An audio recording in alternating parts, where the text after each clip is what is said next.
Does anyone, we'll open it up for questions. Does anyone have any? Yeah, I got a question. Directed towards the Kenyan people and the Granville people. Really neat programs. How do we sell this though to smaller schools? Sounds like we're fighting a lot of educational issues basically. How do we present this in a way that says it's really not that hard. It doesn't really cost you more money. It's just a different way of thinking. How do we go about that and selling? Well, I'll start with that. I've just spent 7 years as a college administrator at Kenyon, and one of the things I learned is that you have to start where they are, not where you are. So if you come to them with yet another project that you want them to do, and they've got a whole bunch of educational concerns and administrative and economic concerns, you're going to have a harder time. You can have an easier time if you can go to them and know what their concerns are and say, we can help you solve this problem with a local food project. At Kenyon, it was things like college community engagement. It was things like providing opportunities for active learning on the part of students and the like. And so we said we can fashion a local food project to address your interests at the same time as excluding these other things. So that's where I would start. I'll be a little more radical.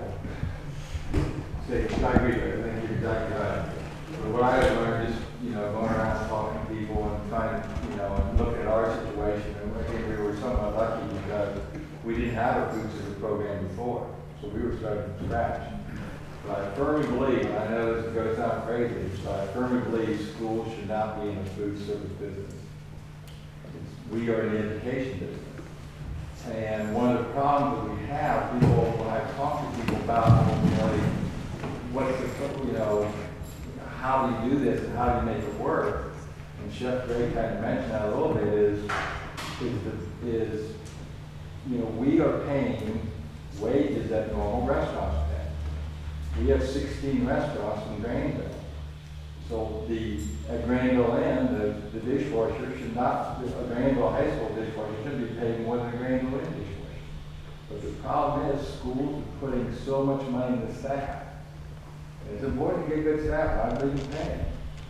But we're paying far more in food service personnel than what restaurants would pay. And so they don't have the money to buy local food. And I'm sorry, that's a big problem. That's kind of, Can I ask a question? Does that mean Grand High School does not have a food service workers union? That's right. So how did you get out of not having any? We never had a program. You never had a program. And we again, we don't, and our maintenance and custodial people are not, I don't believe we should be in that business either. And schools shouldn't be. Because again, we don't have the union there.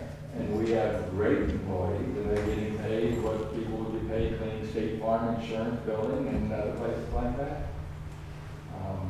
One of the problems we had with the Newark, again, it's not their fault, but they're in the unions, and they had a bumping, and we had 2 bus drivers bumped into our individual building serving food. Not saying they weren't bad people, but they were not food service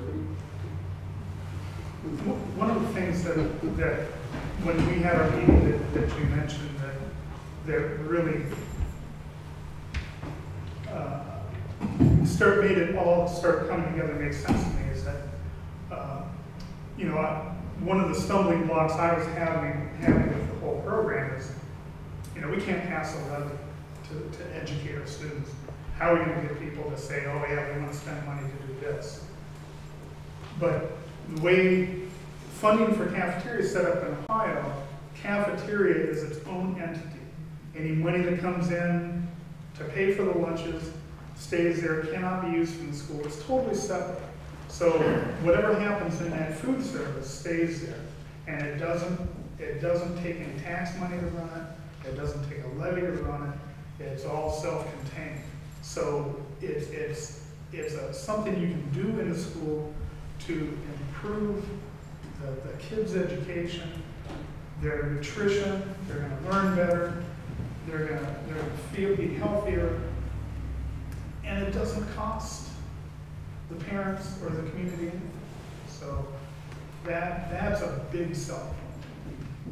So Chuck, then the funding of it, if you're using contract services, what's the revenue side and the expenditure side of your food service look like? How much we're spending, and basically, again, it's what Mike said, we are contracting out, but all the money comes to Granville. So we're paying ABI a monthly bill on our program, and they hire the people, they buy the food and so forth. So is it on a per pupil basis? It's a contract, it's based on, basically, we run about $750,000 budget.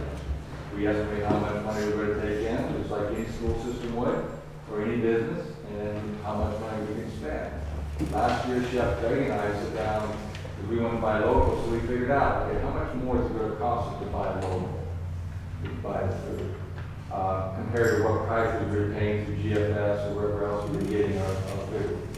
And the most it was going to cost us, we bought everything local, we figured around $25,000 extra in food.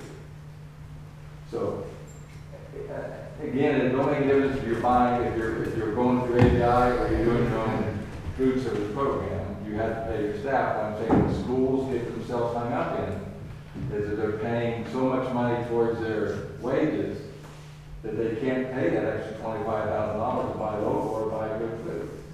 And that hurts. And I think our people are being paid well, and our people are happy. And again, we're using grandparents, they want part-time jobs, and they have local people that are doing it. We have one lady every day now makes macaroni salads or potato salads, and the kids love it. And she enjoys doing it. And she's a grandparent of one of our kids, and she just loves doing it. Because you're selling more lunches, does that increases your revenue enough that you're able to compensate for that $25,000? You think? Yeah, we think so. Last year, we lost.